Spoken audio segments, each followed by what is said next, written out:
What's up, cool people? I'm Matt Conroy. Welcome back to our Bible study. Alrighty, so Deuteronomy chapter 2. It seems like, at least to start things off, we're just getting a recap of events that Moses is communicating to the Israelites because they're about to go into the Promised Land. Giving a recap, probably for context, of the eventual advice and other final thoughts from Moses before they go into the Promised Land and he dies. Because God kind of said he would die before being able to enter. So anyway, I don't think there's really too much more context there. It seems like we're continuing the recap here in chapter 2. So, Deuteronomy chapter 2. Here we go. You know what? It says, then we turned around. Maybe for context to that, I should say, where we're at in the recap was basically when they had gotten to the edge of the Promised Land, scouted it out, and were too scared to go in.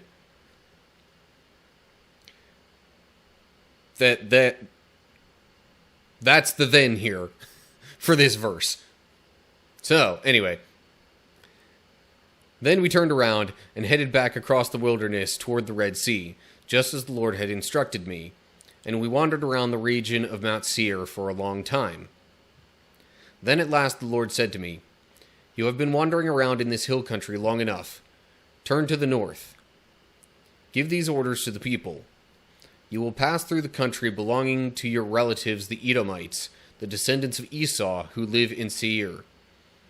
The Edomites will feel threatened, so be careful. Do not bother them, for I have given them all the hill country around Mount Seir as their property, and I will not give you even 1 square foot of their land. If you need food to eat or water to drink, pay them for it. For the Lord your God has blessed you in everything you have done.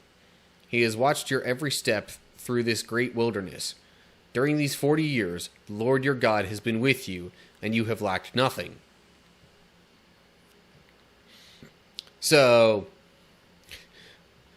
keep in mind, backtrack a bit. Esau was the brother of Jacob, aka Israel, the namesake of this entire group of people. But Esau was also the brother that basically lost the rights of the firstborn because of a momentary, somewhat thoughtless deal that he made with Jacob. And then there was an additional blessing that he also lost out on because of some trickery on Jacob's part. So, yeah, but at the same time, it seems God didn't, want to completely leave him with nothing. So he settled in a certain area, and that was where they were passing through at this point.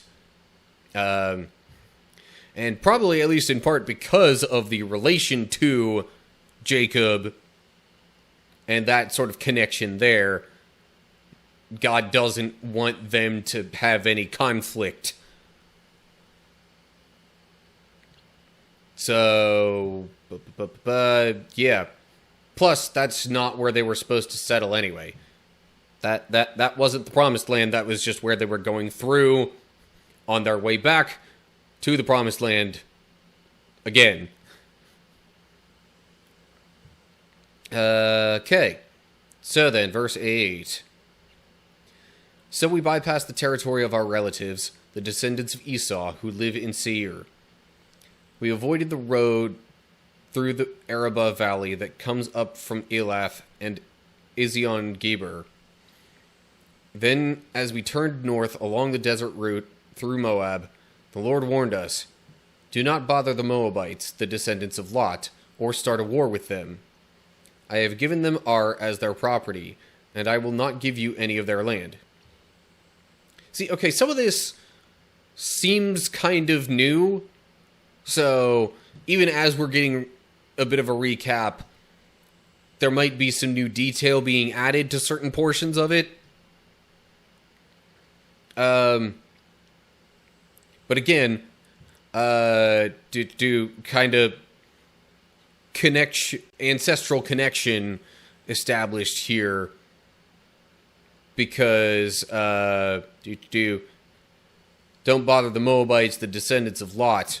Lot was Abraham's relative. I forget exactly what relative, but it was somewhere within your typical, like, extended family to grandparents and that whole family tree, as you might call it. Man, I'm really wishing I remember the relationship there between Abraham and Lot. Abraham and Lot were related, so again, familial connection to a person of God's promise.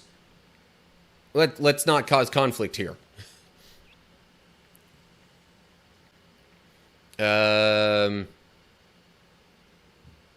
So then, verse 10. A race of giants called the Emites had once lived in the area of Ar. They were as strong and numerous and tall as the Anakites, another race of giants. Both the Emites and the Anakites are also known as the Rephaites, though the Moabites call them Emites. In earlier times, the Horites had lived in Seir, but they were driven out and displaced by the descendants of Esau, just as Israel drove out the people of Canaan when the Lord gave Israel their land. So just interesting note there about giants who had lived in that area, because they had mentioned, the Anakites previously as like being giants, but they weren't the only ones. So then I guess that was the connection there and why it was mentioned at that point.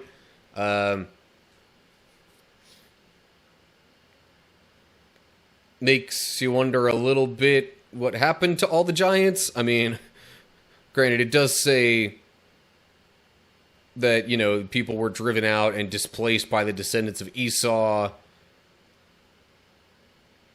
Well, that was in Seir. That was not in Ar. But again, maybe descendants of Lot had kind of populated and taken over that land, driving out any giants that had lived there. So anyway, verse 13. Moses continued. Then the Lord said to us, "Get moving. Cross the Zered brook." So we crossed the brook. 38 years passed from the time we first left Kadesh Barnea until we finally crossed the Zered brook. By then, all the men old enough to fight in battle had died in the wilderness, as the Lord had vowed would happen. The Lord struck them down until they had all been eliminated from the community. When all the men of fighting age had died, the Lord said to me, "Today you will cross the border of Moab at Ar, and enter the land of the Ammonites, the descendants of Lot. But do not bother them or start a war with them. I have given the land of Ammon to them as their property, and I will not give you any of their land." Okay, I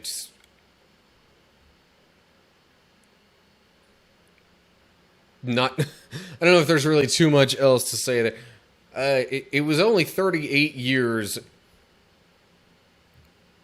between when they started wandering the wilderness, basically, and when they crossed that particular brook.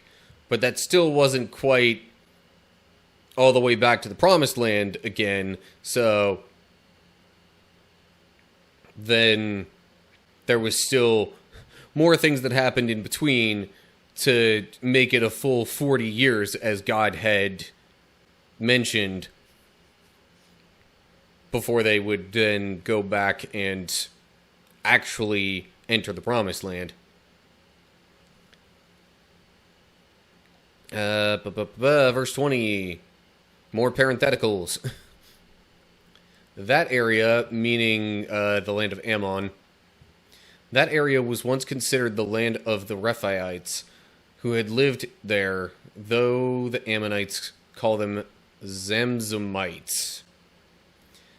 They were also as strong and numerous and tall as the Anakites, but the Lord destroyed them so the Ammonites could occupy their land. He had done the same for the descendants of Esau who lived in Seir, for he destroyed the Horites so they could settle there in their place. The descendants of Esau live there to this day. A similar thing happened when the Caphtorites from Crete invaded and destroyed the Avites, who had lived in the villages in the area of Gaza. Moses continued, Then the Lord said, Now get moving. Cross the Arnon Gorge. Look, I will hand over to you Sihon the Amorite, king of Heshbon, and I will give you his land. Attack him and begin to occupy the land. Beginning today, I will make people throughout the earth terrified because of you. When they hear reports about you, they will tremble with dread and fear. Okay, now we're back to some kind of familiar stuff with Sihon and all that. I don't think it had previously mentioned all the land they went through before that God said, hey, don't fight them. Don't take any of this land. And now, okay, this whole thing about the Caphtorites from Crete, that sounds vaguely reminiscent of some of Balaam's prophecy regarding just, well, the Moabites and then other peoples in the surrounding lands. Pretty much just saying that there would be, basically that all those kingdoms would come and go, but that God's would not. Maybe not in that exact wording, but something to that effect. Also, footnote there, Hebrew says from Caphtor. That would be why they're called Caphtorites. But Crete would be the better known name in modern times for that place, I guess. Because I'm like, I know of a place called Crete, not so familiar with a place called Caphtor. So, even before God, had sort of assisted the Israelites in driving people out of Canaan, he also had kind of, in a way, helped other family members related to Abraham and Jacob and them conquer and settle in their own lands.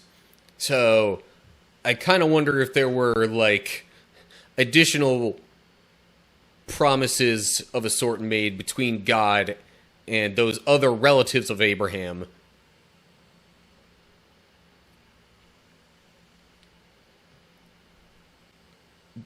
But anyway, that's just sort of a speculative thought. Okay. So, back on the train of thought with, the Amorites and King Heshbon. King Sihon of Heshbon. Then we get to verse 26.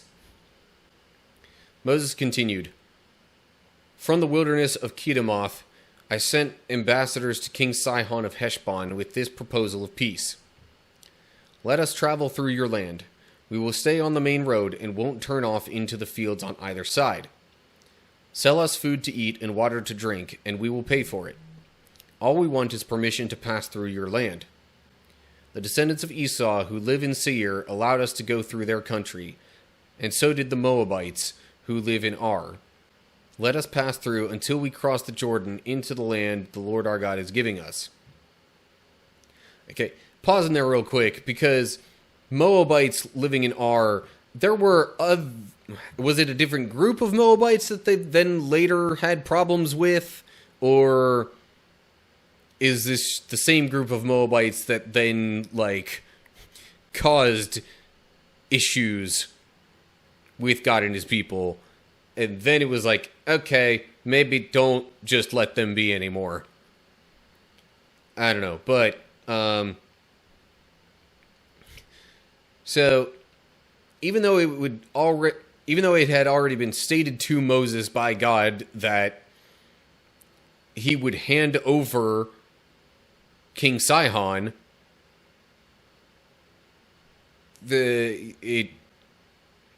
Moses was still trying to say, just let us through. You know, taking the moral high road, so to speak, and not initiating a conflict there.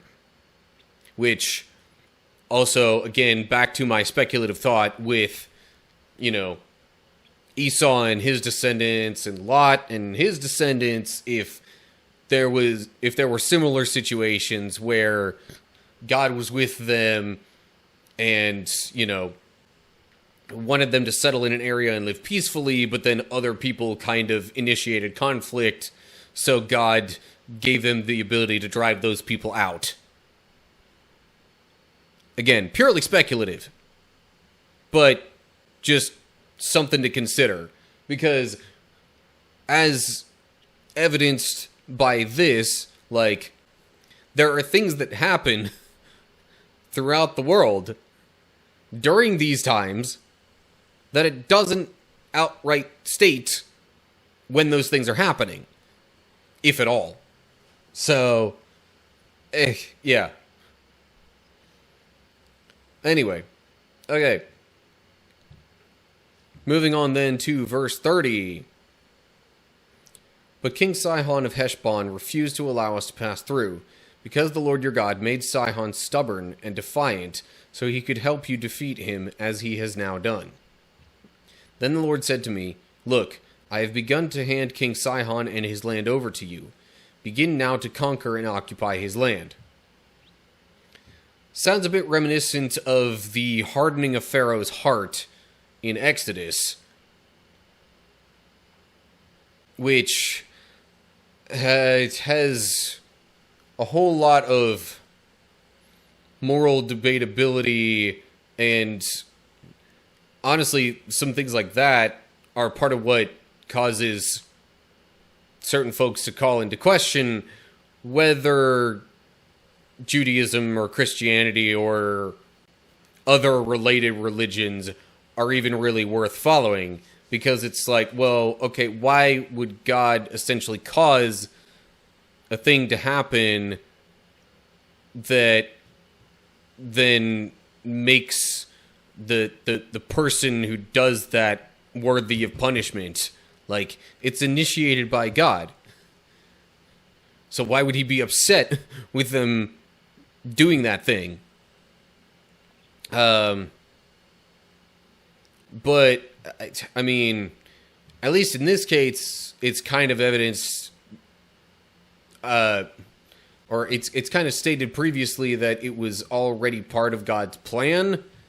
This might just be the way that it was carried out, so that maybe the point was that there would be less guilt and or hesitation on the part of the Israelites to go and fight and conquer. We don't know all of God's ways and thoughts, and it seems questionable, yes, but there are ways of thinking through it where, like, okay, maybe it makes a little bit of sense. Ultimately, though, if it's in God's plan, it's going to happen one way or another. Like, even rewind back to, when the people were too scared to enter the promised land, it was still the promised land. That was still part of God's plan.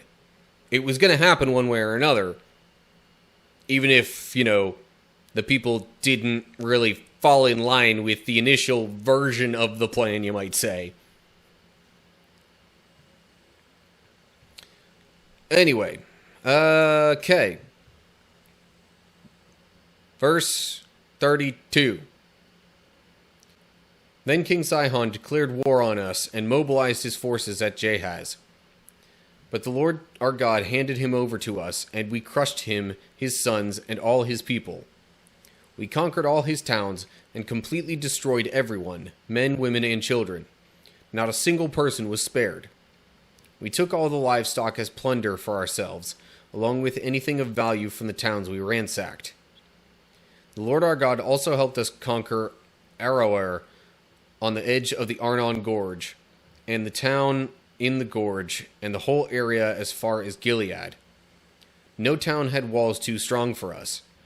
However, we avoided the land of the Ammonites all along the Jabbok River, and the towns in the hill country, all the places the Lord our God had commanded us to leave alone.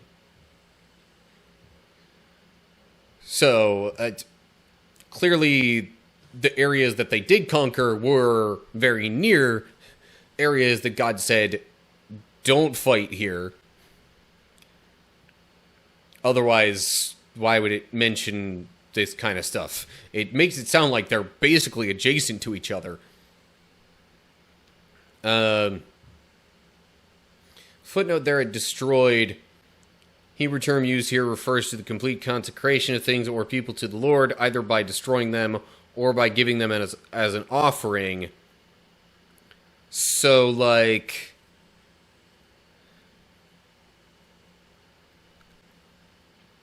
yeah, that's still something I don't quite understand, to be honest with you. I mean, I guess the footnote here is just saying, okay, technically, given the definition of the Hebrew word, it might not all have just been outright killing all the people. It could have been giving some of the people as an offering, which it could possibly have meant that some of the people were given, say, as helpers to the priests and the Levites, or I wouldn't think that would mean that they literally, sacrificed on an altar any of the people like they would have done for an animal offering or anything like that.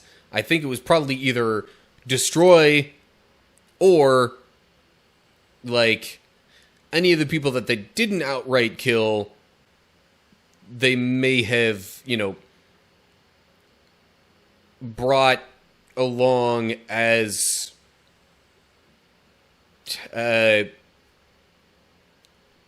people who would have served God in some way or another, I guess.